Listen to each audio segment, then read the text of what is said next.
Hi, this is Jason, and this is my daily vlog called Living with CMT. I hope you enjoy. Okay, folks, serious note. It's 5:15, and the next bit of film I'm about to show you is actually some ghosts I managed to find. I didn't realise our house was haunted, but I've actually got film footage of 2 ghosts. So if you don't scare easily, then continue watching, okay? But if you do, I'd stop right now. Right, here is the footage of the ghosts. I did manage to catch them on video, so I hope everybody's not too afraid. Oh, see, scary. What? Oh, haunted house. Sorry, folks. Bye for now. Sorry, folks. Just my warped sense of humour. I know I'm terrible, but what else can I say? I hope I made you smile anyway. Yeah, that's the closest you get to ghosts in our house, I think. Although I've had an experience a while ago in this house actually, where I was sleeping in the spare room. I can't remember why. It might have been through snoring. I can't remember because anyway, I was sleeping in the spare room in a big double bed, which we used to have in there, and I woke up and I couldn't move.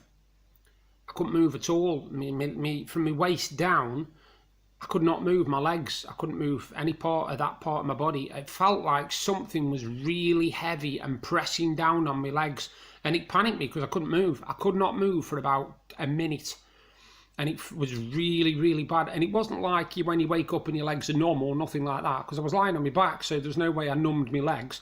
But it just felt like something was pressing right down on my legs, really heavy as well. There was some weight in it. But after about a minute, it let up, and I was able to get out of bed very quickly. As you can imagine. We've had the usual in this house, where obviously we put things down and they've disappeared. We had one really spooky actually. This was after my dad had passed away, bless him. We were sorting through a load of photographs, and what Dad did, she put a load of photographs and a collage on one big piece of paper for the printer, and she printed them all off.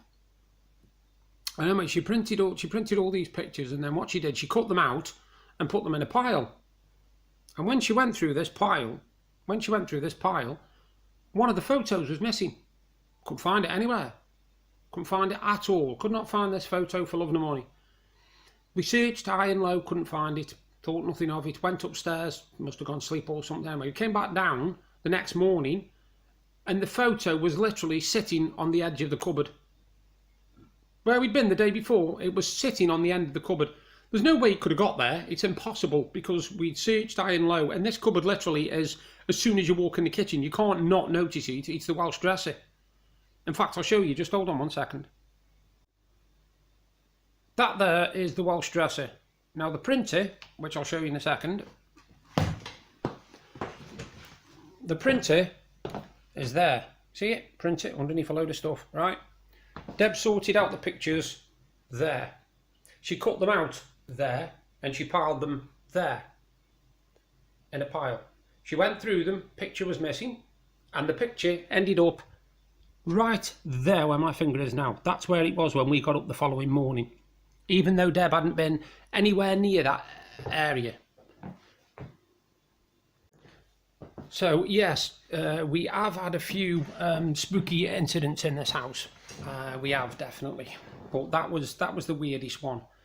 Like I say, I've got a feeling it might have been me dad messing about, because they were all photographs from the wedding, and of course, unfortunately for us, me dad actually passed away a few years before we were able to get married, and I know we would have loved to have been there. So I think because it was a picture of me with Deb's dad at the wedding, that was the one that disappeared basically, and then reappeared on the cupboard. So I think it was just me dad basically saying, "Don't forget me," sort of thing. So yeah, that kind of spooked us. But you know, at the end of the day, I'm a believer in the paranormal. I don't study it or nothing like that, but I do believe that ghosts are ghosts. You know, I don't think that some people make them up, don't get me wrong, but I do believe that the places are haunted. There's too much evidence to say that it's just like something people are making up all the time. So anyway, I'll record a bit more in a bit, but for now, that's the spooky haunted house. Bye for now.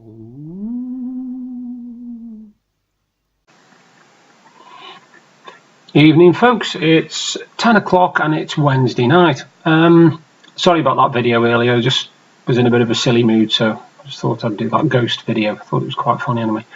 I'm just on the, well, I'm not just on the news, but I was looking at the news earlier, and two stories that stood out for me was a care home boss who stole £98,000 off a 97-year-old victim to apparently pay for debts and to gamble in casinos.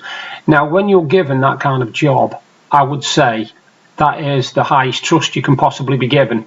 So for a care home boss to actually steal money from the people who they're supposed to be looking out for, to me, I tell you what, that's the lowest of the low, that is. That's like hearing about somebody nicking a charity box or something. So I got no sympathy for her whatsoever. I don't know what the hell she thought she was playing at. The other one I was looking at, which completely confused me today, and it's from US and Canada actually, and it's about a homeless man and a couple raised money to and a GoFundMe page for him to try and help him being homeless, and they raised $400,000. But he is now suing them because he says that they kept some of the money. Does that look like biting the hand that feeds you? Why would he go from homeless to wanting $400,000, and then why would he check every single penny to make sure he's getting every penny that's been raised for him? If it wasn't for this couple, they must have had expenditure themselves. You know, you've got to have time. You dedicate time to raising money for charity. That's a lot of time. I'm not saying they should take money off him. Don't get me wrong. I'm not saying that. If they've raised the money for him, fair enough. But how does he know that they've taken money from him? He didn't even know how much they raised. But apparently they raised $400,000, and now he's saying that he wants to sue them because they're not giving him all the money or something. It's very strange. Not done a lot today. It's been a quiet day. Again, I was going to go town this morning, but we figured, to be perfectly honest, we didn't need anything.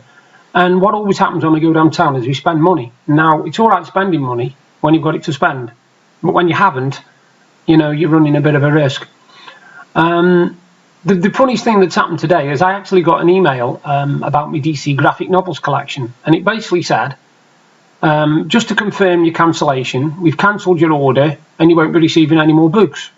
Well, this totally confused me because I haven't cancelled my DC graphic novel collection. And I figured out what's happened. They've actually got two accounts for me. One for the DC action figures, which I've cancelled because I've now found out there's going to be 60 and not 10. But the DC comics, the DC graphic novels, I've actually got 79 of them. So why would I cancel them when they're so close to the end of the collection? There's only about 7 more lots and then they're done. So that totally confused me. But that's almost been the highlight of the day today, to be honest. Other than baking, believe it or not me, I can't bake toffee, no, don't worry about that. Deb decided she likes making baking, and normally she makes an apple crumble. Well, this time she made an apple and plum crumble, and she put pecan nuts on top of it, on the actual top in the crumble, and a cinnamon. And I'm telling you something now, it was absolutely amazing. And what we had, because it was a big bowl that was made, a big glass bowl, there was 6 portions in it. Well, we had a portion each today, we got a portion each tomorrow, and there's 2 there. So we asked an next door neighbour, Tony and Michelle, if they wanted a piece. And Michelle gave Deb the best compliment she could possibly have. She said it was the best crumble she had ever had in her life. And that is a hell of a compliment. Seems it was the first time she'd ever made that crumble. So yeah, she's on cloud 9 at the moment, Deb is, bless her. I should be going out tomorrow. Nothing social, well, nothing like that anyway. I should be going up my mum's because, as I told you before, I can't actually bath here because I can't climb in and out the bath with my CMT how it is. So I'll go up my mum's and sit on a perching stool in the shower and wash that way, because it gives me a little bit of dignity then, you know. It allows me to wash myself. I don't have to rely on somebody doing stuff for me, particularly my hair, because with me not being able to raise my arms properly above my shoulders, only getting it to about there, you can't really wash your hair from there unless you duck your head, and that hurts your neck and your shoulders anyway. So yeah, that'll be something, I'll be able to see my mum as well, because I only saw her last week, but I was with my sister, her fella, and me nephew last week, so it'd be nice to see her on her own, you know, see how she's doing, and do a bit of socialising there. But yeah, I don't think, to be honest with you, other than that, I've got much planned for tomorrow. But I will do another video, and you all take care. I'll say good night. Bye for now. If you're enjoying the videos I'm doing and you want to see more, you can subscribe by clicking the link there. And if you want to see my exciting day from yesterday, you can click up there. Thank you again for taking the time to watch my videos. Bye for now.